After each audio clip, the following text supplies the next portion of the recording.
Selamat siang semuanya. Perkenalkan, kami dari kelompok 9 BKI 1A Fakultas Dakwah dan Komunikasi Islam. Di sini kami akan melakukan observasi pada Wihara Dewi Welas Asih sebagai salah satu tugas mata kuliah metodologi studi Islam. Wihara Dewi Welas Asih ini berlokasi di Jalan Kantor, Kelurahan Panjunan, Kecamatan Lemah Wungkuk. Kemudian, Welas Asih ini merupakan salah satu tempat peribadahan umat Buddha tertentu dan merupakan salah satu cagar budaya yang ada di kota Cirebon. Dan menurut manuskrip yang ada pada Keraton Kesepuhan, bangunan ini sudah ada sejak tahun 1595. Nah, untuk kalian yang mau tahu cerita sejarah lengkapnya itu, simak videonya sampai habis ya.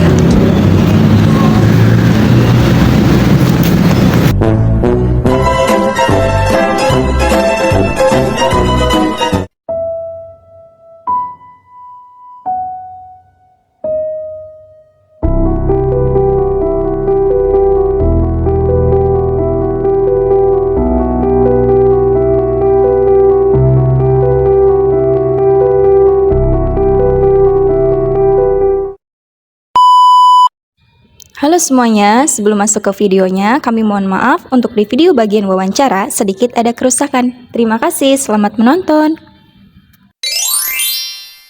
Permisi Bapak, sebelumnya perkenalkan kami dari mahasiswa IAIN yang menjadi Cirebon, dan di sini kami ingin melakukan observasi kepada Wihara Dewi Welas Asih ini. Sebelumnya, nama Bapak siapa? Nama saya Rono Rizali. Sebelumnya kita ingin tahu bagaimana saja sih Pak sejarahnya tempat ini itu. Sejarahnya itu memang waktu itu belum tertulis ya, karena orang zaman dulu itu memang tulis menulis itu masih belum aktif ya. Jadi setelah orang dari Belanda itu menulis itu juga bangunan sebagian udah ada. Nah terus ditulis tahun 1595. Itu pun tanggalnya, bulannya tidak disebutkan gitu kan. Kira-kira tahun 1595. Nah terus ke sini ya udah sekitar 400 tahun ya. Nah itu mulai dikenal orang bahwa memang di sini itu udah masuk situs cagar budaya gitu, karena udah sangat lama. Di antara tempat-tempat ibadah yang lain, termasuk bangunan-bangunan Belanda itu juga ini udah ada duluan gitu. Nah itu kira-kira gitu. Jadi tempat ini itu merupakan tempat tertua gitu Pak, bisa dibilang seperti itu apa gimana? Tempat ini memang didirikan itu dari orang-orang dari Tiongkok gitu. Merantau ke sini pakai kapal, lalu mereka itu sesuai dengan keyakinannya membawa rupang-rupang itu, patung yang dianggap itu patung dewa penjaga gitu, jadi mengarungi ombak itu. Nah, sampai sini selamat, lalu patungnya dibikin tempat di sini gitu. Nah, dari awal itu juga udah mulai untuk tempat istilahnya ibadah juga gitu. Tahun itu udah ibadah sesuai dengan keyakinan mereka gitu. Ya tentunya pastinya beda ya budaya sana, masuk ke Indonesia ya mereka membawa budayanya sana sampai sekarang juga masih gitu. Kan pasti di sini tuh Pak banyak ya Pak simbol-simbol pada bangunan ini. Nah, salah satunya itu biasanya simbol yang paling menonjol gitu Pak. Di sini itu apa ya Pak? Simbol paling menonjol itu di sini itu warnanya ya. Seperti warna merah ini Warna Pak. merah itu. Kenapa warna merah? Warna merah itu memang simbol dari kebahagiaan. Atau juga simbol dari cinta kasih.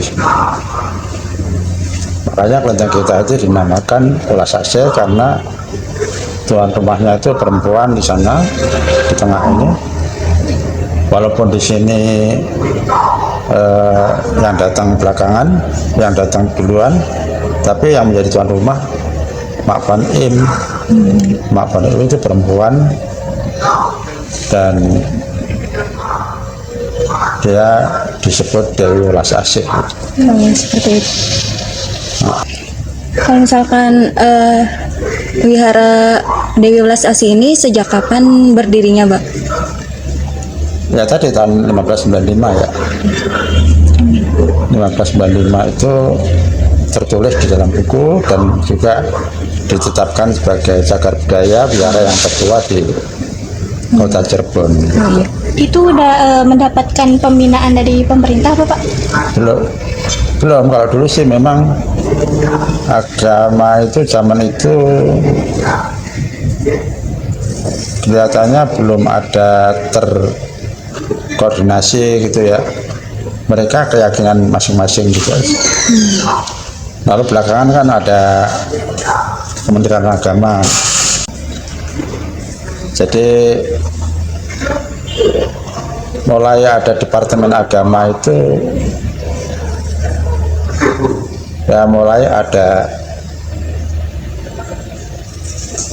kemerdekaan ya, Indonesia merdeka ya. Kira-kira itu. Kalau dulu kan zaman itu kan masih kerajaan.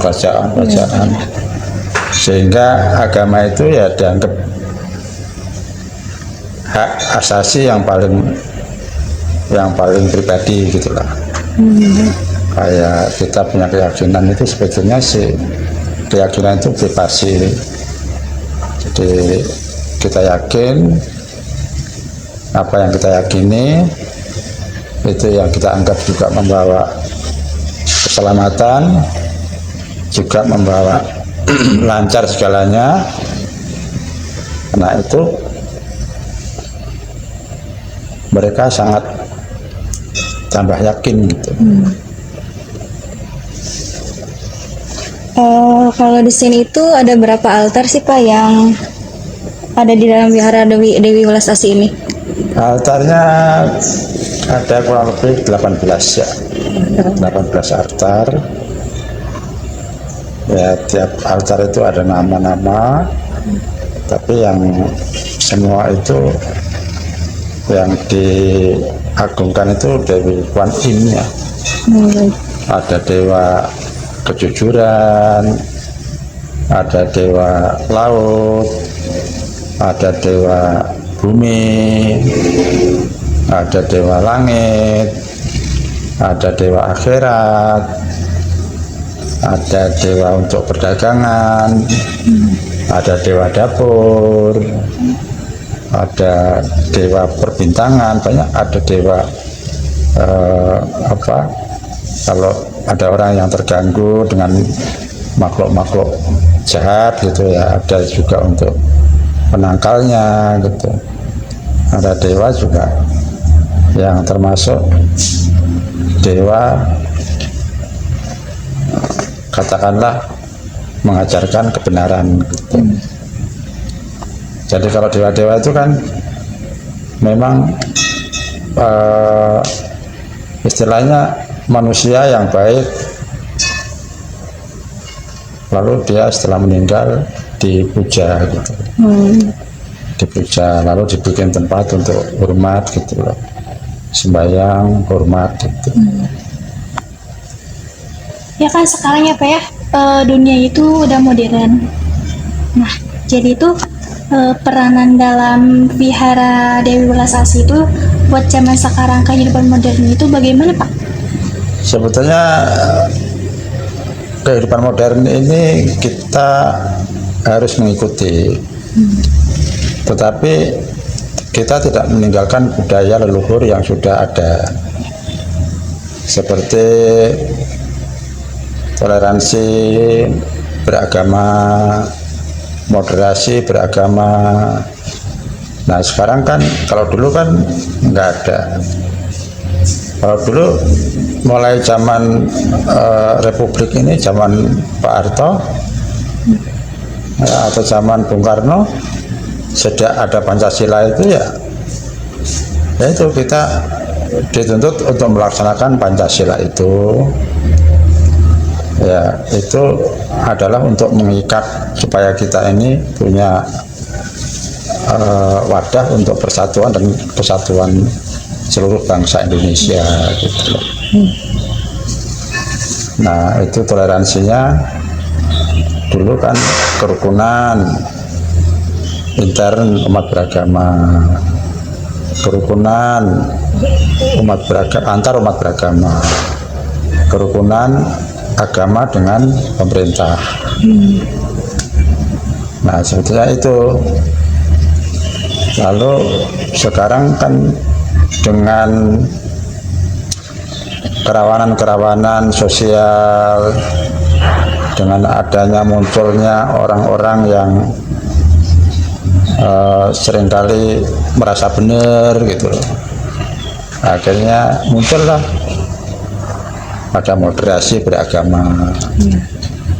Kita harus diajak untuk selalu berpedoman dengan Pancasila, ya,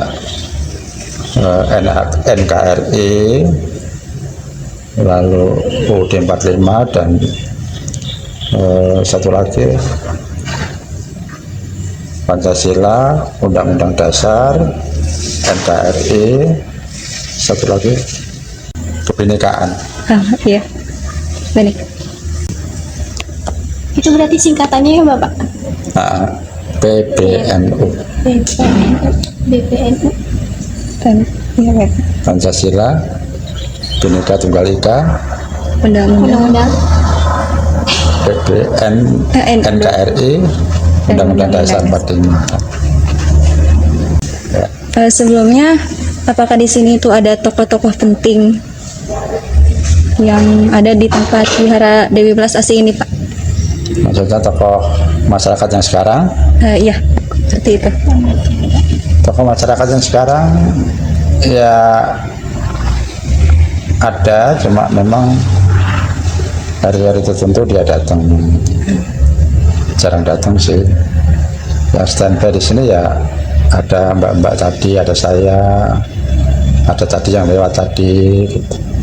Ya kita melayani adik-adik yang datang menjelaskan yang gampang-gampang, tapi kalau yang suruh menjelaskan bahasa Cina gitu ya nggak bisa.